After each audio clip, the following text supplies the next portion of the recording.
Hello, dear fish keeper or fish health manager. You see me today in another outfit.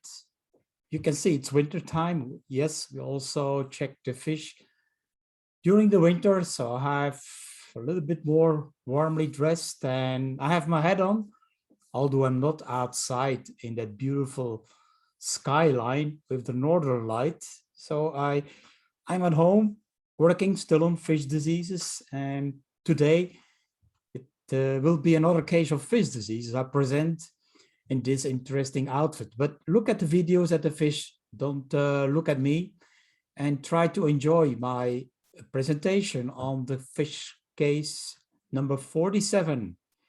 It's about a tiger barb. The new name is Desmopuntius tetrazona, which has a parasitic nematode worm infection. Probably it is capillaria. We don't determine exactly because I'm not a systematologist, but still we try to get our information. Well, what we first learned is that the fish which I had to examine were here, separating from the group, getting darker color, abnormal behavior. You see them suffering, a faster respiration. Some are getting darker in color, they're getting skinnier. See, separating from the group, and that's the ones we take out for a good examination and to find out what is the problem.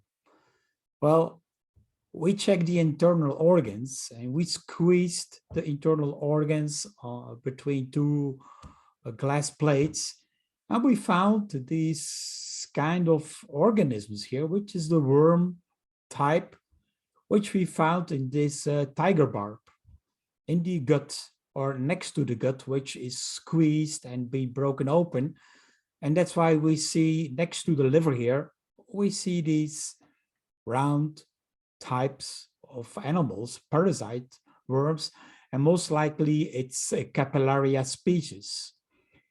On a video, it's easier to observe. Here, the very large worm, you can see how long he is. You can see some eggs at the end of his body. We can see some more here. When we look at other parts of the intestine or the gut, and we go further, see there's another one who was squeezed out of the wall of the intestine. Well, these are some worms we found. So then we took another observation. We see a smaller one here, because this tiger barb had quite a few worms, not just one. We find usually sometimes one, which is not such a big problem. But if you find so many as we do here, and the bigger worms also produce eggs, and you can see the eggs here. Here they are. Here are the eggs. You can observe them here, and that's something that is troubling in an aquarium, because those eggs are at risk of spreading the disease also to other fish.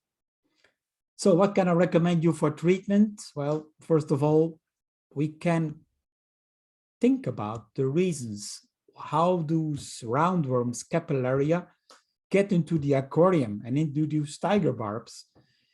And it's usually caused by other diseased fish which have been introduced and which were carrying the Capillaria worms, or through feeding live food.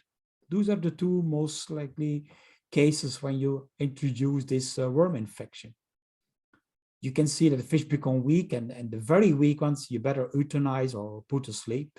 You can use their Narcomor Plus from Aquarium Münster. Try to give perfect conditions into the aquarium. Try to daily siphon on the bottom, and also cleaning the filter. Do that on a regular basis, because then you can remove manually the eggs of the worms. You can try an anti-worm medication like praziquantel, levamisole, fenbendazole to control the free-moving worms. And think about that. You retreat after 7 to 10 days, because the eggs could cause new infections in the fish in the aquarium. And we also have a fish food for that, the Dr. Bassleer Biofish Food Pumpkin, because the pumpkin seeds are active natural products that doesn't expel the worms, but the worms don't like to be in contact with, and it helps the fish to repair It helps together with the medication, and at least feed for 20 days. So if people maybe have some questions about my treatment suggestions around the disease, please ask me in my Patreon channel. I'm open for any debate and open for your questions.